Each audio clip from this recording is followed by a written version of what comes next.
Hey, this is Seth with In Demand Career. I show people how to get life-changing jobs in digital marketing with no previous experience or education. And that includes my very special guest today, Darren, who majored in finance and could not get a job as an investment banker and really didn't want one, and ended up working in sales when he found my course. He got his first entry-level job in digital marketing about 3 years ago, and now he's making $120,000 a year in a remote digital marketing job.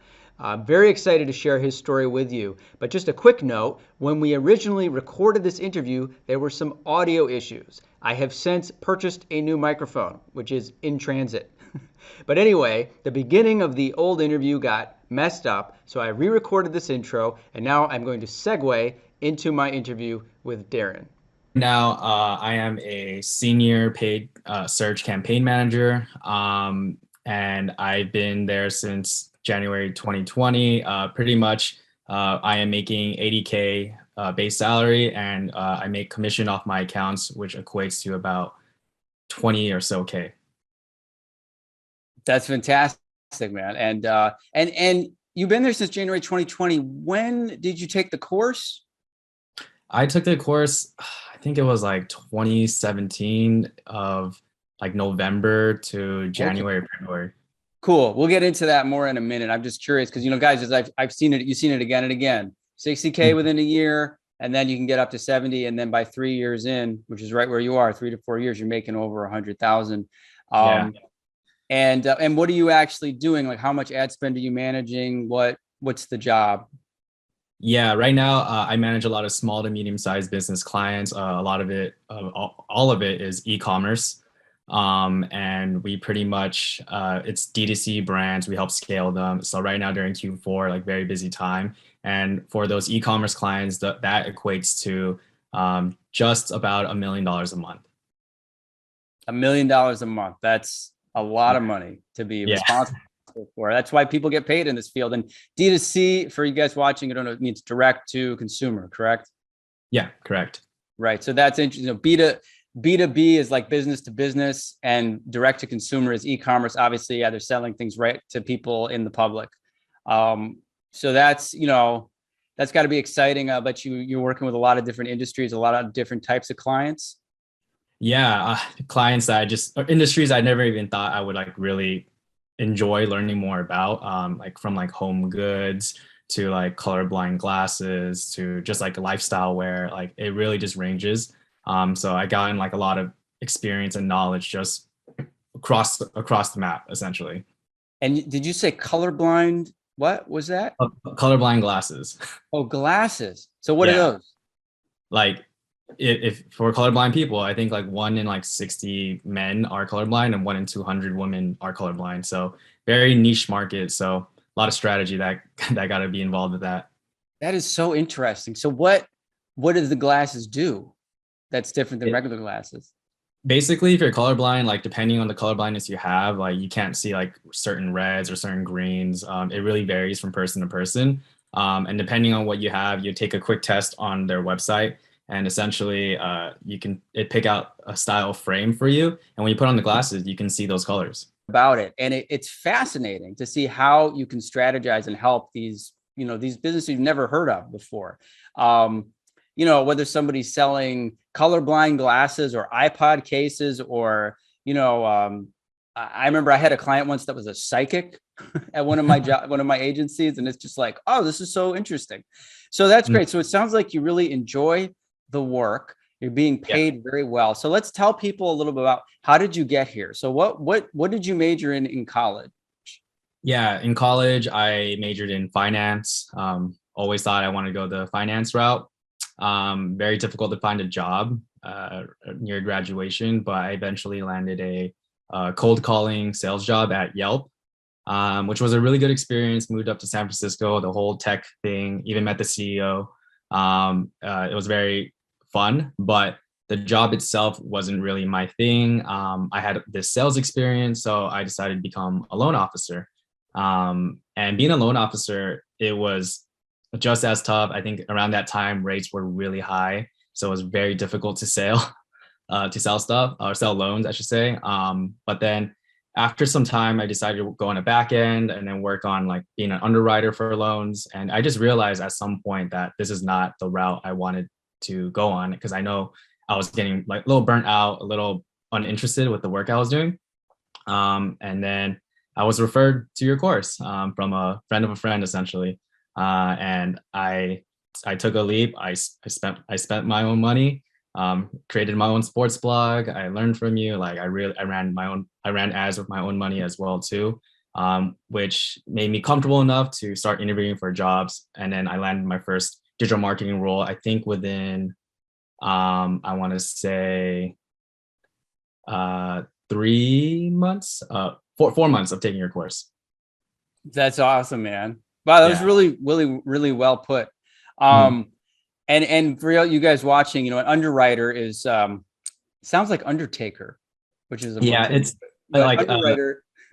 In layman terms, it's really just like a fact checker. Really, I just review all the debt documents to make sure that you're eligible for this loan. Yeah, it is not what I would imagine to be thrilling work.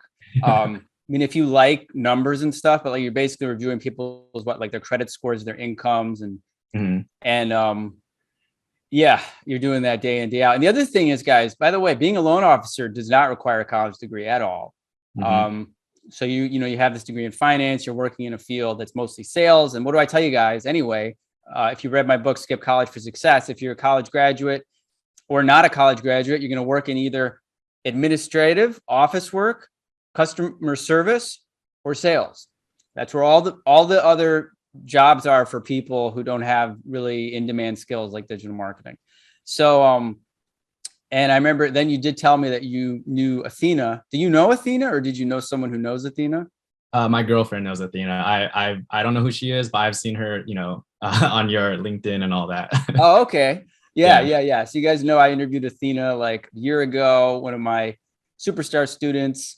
And that's awesome. And I love the word of mouth. So you took the course, you generated your experience, you started applying for jobs. So what was it like? So it took about 3 months. What was your first job? Like, how much were you making and what was it like to get that job?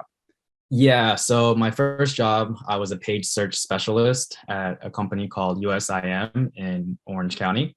The starting pay was $42,000 a year, which was a step down from when I was an underwriter. But I knew that, it was a small step down because I knew this would just open a lot more doors. And being at USIM, it taught me a lot of foundational skills that really just helped me be more confident in like my skill set. And I think just after a certain period of time, I felt as though I learned as much as I could there. And then I had to move on to my next agency, which is where I'm currently at.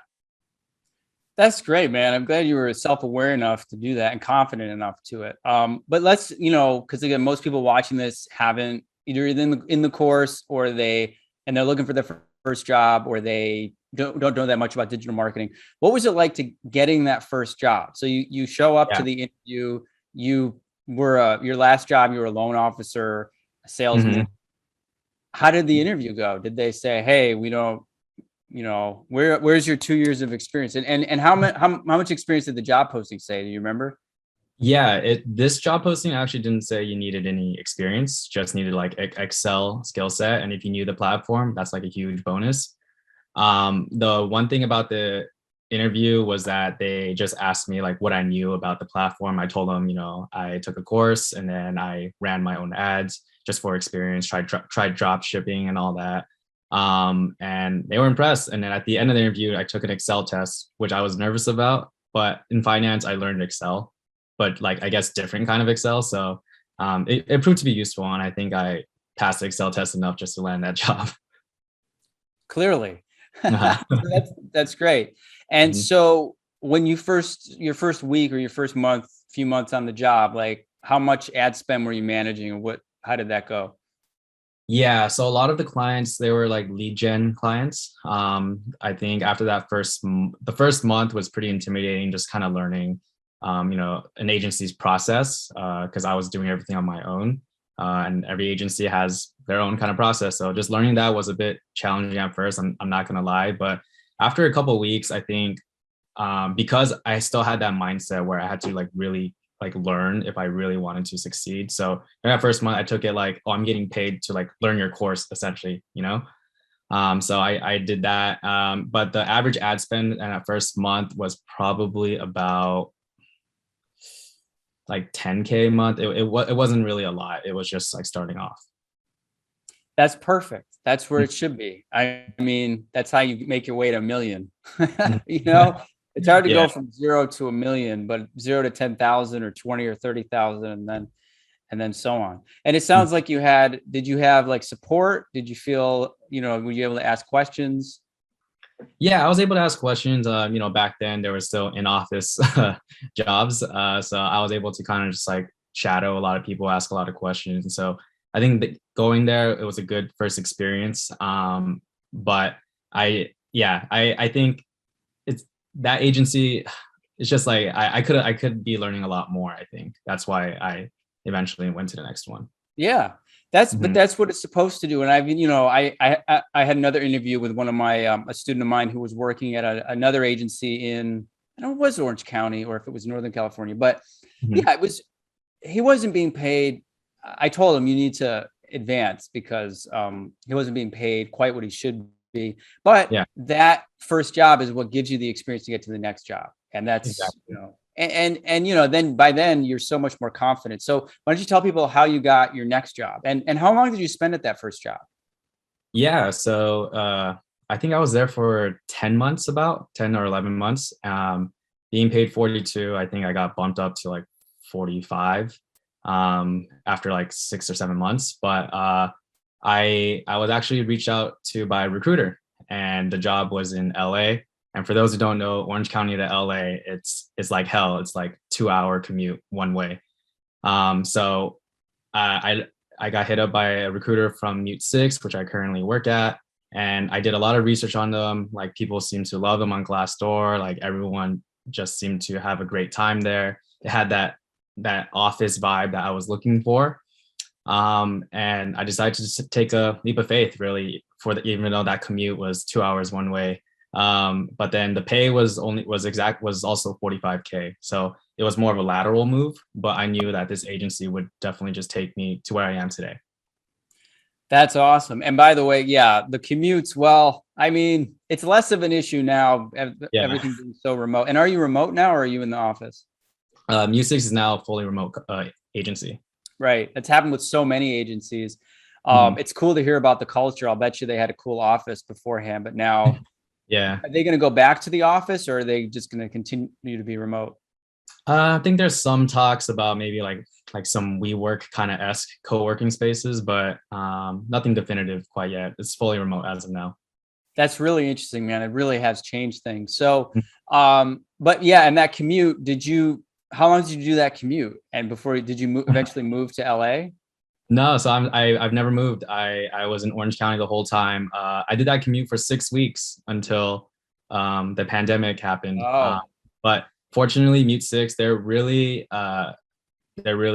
nice, and they trust me a lot. So basically, I was able to leave my home in Orange County at like 10 a.m. So I would like work for the first couple of hours at home to avoid all that traffic, and then I would come to the office at like 11-ish. So that's great. Yeah, they really give me that leniency. You're going to hear that, guys, with all the good agencies in this field. It's such a breath of fresh air from all the other companies out there, where people feel like they're back in school and it's like, oh, I can't get out of this. I have to. It's very strict. And that commute, by the way, my first in-house job, which was my first 6-figure job, I actually was commuting from Redondo Beach to Huntington Beach. Oh, wow. Or to Newport Beach. Which honestly, being in Redondo, because it's in the South, wasn't that bad of a commute, but I had to move to Orange County it's all relative. When you live in LA or any of these big cities, if you're watching this, you live in DC or New York or wherever, you get used to these grueling commutes, So I'm sure you're enjoying the remote lifestyle now. Yeah, it's super nice. I can work anywhere. I'm planning on moving to like Seattle just for a month, just because we have this freedom too. So it's really freeing to work anywhere. That is great. So tell us a little bit about, so you started at 45,000 and now you're at almost more than like double. So how Yeah. did that happen? Yeah. So Mute Six, like they're an agency that really prides themselves on transparency. The way that they promote is unlike any other agency. I'm not really sure how much detail I'm allowed to go into it, but more so, I basically just worked my ass off, and I really just had that hungry like mindset because I knew I was gonna make that commute before I knew the pandemic was gonna happen. Like I knew if I'm gonna make this commute, like I'm gonna really make it work at this agency. And then I just kind of kept that feel even throughout the pandemic when work from home just started, and really just showed asked a lot of questions with my manager, my immediate like director, and really asked him like what can I do to promote to the next level. And he was very transparent with me what I needed to do. Long story short, it was just scale your accounts and keep your accounts and keep your clients happy.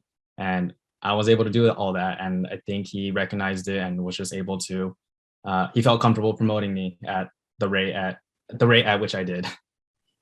That's awesome, guys. And that's another great thing. I had that same experience even in my in-house job. I said, when you're at a company or an agency or any place where they are really, it's performance based, where you hustle and you work hard and you produce results and then you're rewarded, it just makes such a difference, guys. I think one of the reasons there's such like a toxic work culture everywhere is when if you're working at any job and you're working hard and you don't get recognized, it's so soul sucking. So I'm really happy to hear that. And what was the progression? You went from 45 right to 80. There must have been some intermediate steps, right?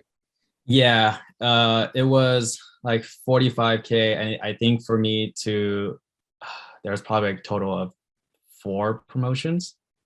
Okay. Throughout that span of a year and a half, essentially. Guys, I just can't tell you how rare this is. I mean, you're not going to talk to your friends or even your family members in other fields that are getting this type of growth that quickly in legitimate real jobs. This isn't like an MLM thing, right? It's like these are, but so-and-so working as the office clerk, or so-and-so doing the, working here on customer service, or even in a lot of other fields. I mean, there's guys, like you said, there's these investment bankers. I guess that's what I wanted to ask you next. So you wanted a job in investment banking. You couldn't get one. I know it's very competitive. So knowing what you know now, how do you feel this like work-life balance in this field compares to, say, investment banking? Yeah, I mean, from what I understand, investment banking is, I see some TikToks on people day in a life of an investment banker, but I don't think that would be a route I would have been happy with, just in terms of like the hours, like how demanding it is. And I think I'm not saying like digital marketing or this job I have right now is easy by any means. I think it's extremely difficult. It's rewarding. And when you just work your tail off, you really see the results. So I think I'm extremely happy actually I didn't get a job in investment banking, because I probably just would have kept it, because I don't think I can go from an investment banking pay to, like 45K or something. You mean start like starting over and working your way up? Yeah. But Exactly. I will tell you guys, I mean, if you're watching this and you're in investment banking and you're dissatisfied with the incredible stress, Darren is a great example of what's possible. It's like, you're going to take a pay cut in the beginning. You're probably not going to transition laterally to like from one 6-figure to an entry level 6-figure. That's not going to happen. Although I will say, I just had a student post in the group who was in corporate sales. He's a little older. I don't know if he's in his 30s or 40s. He's a little more deeper into his career. And he actually was able to get a very high paying job with only a few months into his career, he got up to 6 figures. But for the most part, you're going to make this, start modestly and then work your way up. But if do a year and a half, from your first job, you spent 10 months there, and then it took you about a year and a half to get up to this 80K plus commission. So that's like between 2.5 to 3 years. Yeah. That is as solid as anything. I mean, I can't think of too many other fields. And then, it's funny, guys, people always bring up things like engineering and medicine and law. I was like, dude, these fields take years and years of school and debt to get a lawyer job. And you're still making more than some lawyers, obviously the real high level lawyers are making really good money, but again, the level of stress is very, very different. And investment banking, It's like, dude, if you're making $150,000 a year, but you're getting that much stress and you're working 60, 80, 100 hours a week, you're not even making your full salary. Now your hourly rate is in half. I think I've said that on another interview, but I just have to repeat it. Not, if you're in that field and well, you probably wouldn't be watching this video, but if you're in school and you think investment banking sounds cool, it's like, dude, you got to talk to the people in these fields. Talk to digital marketers, talk to investment bankers. If you want to be a lawyer, talk to a lawyer, talk to someone that does the job. And if you like that lifestyle, some people do. If you like cocaine, be an investment banker. I'm kidding. I'm kidding, but I'm not kidding, dude. It's like, it's real. Like these high stress jobs where people are working 20 hours a day. I mean, like, I actually thought it was a joke. And then I met people who are working in high stress fields. And I'm like, dude, people use cocaine. How else are you supposed to stay up and stay like, like the human body needs sleep. So Very true. True. I know that might be a little controversial, but I mean, let's be real. Like I said, you should I say that for anyone, talk to the people in the field. Like if you want to be like a forensic pathologist and work as a cop or something, or as a crime lab person, talk to someone in the field. Don't just go into the field because it looks cool on TV or because you saw Wolf of Wall Street or whatever. So anyway, that's my little rant for the video. And so what's your lifestyle like now? What does your family think of what you're doing? Were they surprised, or that you didn't go into investment banking and you went into this field? Yeah, my mom, my brother, they're both in banking. My dad, funny enough, has his own marketing agency, but it's more so like traditional marketing and like for Asian, like Chinese stuff. Like they were really surprised, especially after having a job at Yelp as a loan officer, as an underwriter, all within a span of like less than 2 years. There's definitely some doubts, some questions, and I told them I was really going to go all in on digital marketing. And my mom, my brother, who I live with, they don't know really much about digital marketing or anything like that. So just me telling them this, they thought I was trying to get a job at Google, for example, like when I told them I was doing Google ads. But yeah, like I think just really they were really happy for me just to see this trajectory and this growth. And then they're just pleasantly surprised, I guess. Yep. We hear it again and again, guys. And that's another good piece of advice. Don't expect your family or friends to understand what you're doing. If they're supportive, that's great. If they're not, don't take it personally. They don't understand. Most people don't. Remember, if you can even go on LinkedIn or read CNBC, Fox News, CNN, when they talk about the latest trends. I literally just saw an article. I was going to repost this on LinkedIn. It said, like, here are the top 10 hottest fields for the next decade. And I kid you not, digital marketing was not on there. They had things like massage therapy. Like, I mean, which I think is a really important thing in life. But I was like, have you heard of the internet? There's a big disconnect. So the average person has no idea. And a lot of people think you're trying to get a job at Google. I've had other students tell me that. My parents initially were like, "You're working at Google?" And I was like, "No, I'm really working against Google. Well, with Google, but also to make sure they don't rip off my clients." So yeah, guys, don't be discouraged. And it's, in fact, you should know it's normal. It's good. And it gives you, it's got to be very satisfying when you turn around and you're like, "Hey, I'm in a new career where I make all this money," and nobody understands it. All they care about, I could hear it from what you're saying, they just want you to have a job, a stable job. Right?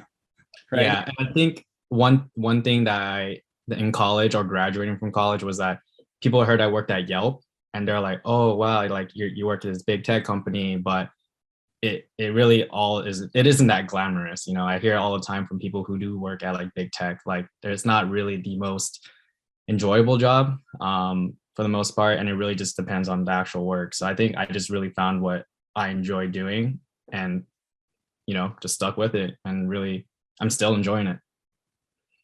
That's awesome, man. That's well said too. I mean, working for these companies, like, people have misperceptions about everything. And like I said, if you want to work, let's say you do want to work at Google or Facebook, talk to people that work there. Find out what it's really like. I'm not going to say whether it's good or bad, but you need to get the real scoop because, the same thing. I worked in the film industry and people think it's all glamorous. I'm like, dude, it's one of the most brutal, competitive, cutthroat industries. There's great people, but man, it's not like what you see in, it's not like the Hollywood lights. It's like, and I just interviewed someone who was an electrician. He went to film school and then he was like lugging around cables, really heavy cables. That was his job. So you really want to find out the reality of these fields. And it is funny because like people hear the word Yelp and they're like, oh, that's so impressive. Like, yeah, you're a salesman. You're doing cold calls at Yelp, which is nothing. And now you're a senior paid search manager at a company nobody's heard of. Yeah, exactly. And you're much happier and you're making really good money. So anyway, man, thanks so much for sharing your story. I'm really happy for you. And I forgot to ask you this last thing, because again, it's still morning here and I sometimes get brain fog. You said you also have some clients in addition to your salary. Yeah. So right now I do some freelancing on the side. I have two kind of like side hustles. One of which is I do help out a friend's family's business. I run their paid search ads. So Google and Bing. And then another one where right now it's fairly new, but it's getting ramped up right now. But I help State Farm agents find more leads essentially. That's awesome. And that's a really good niche too. Real estate, insurance. A lot of these guys are so old school. They don't know anything about Google. They're still like handing out flyers and stuff, Their campaign structure wasn't, it needed some work. And it was, I think it's going to these agents. It's fairly, they go to an agency right now. And I think we can do better essentially. Right. Yeah. Yeah. And you guys can do better too. I mean, there's just so many opportunities. There's so many clients. Everybody needs this skill set.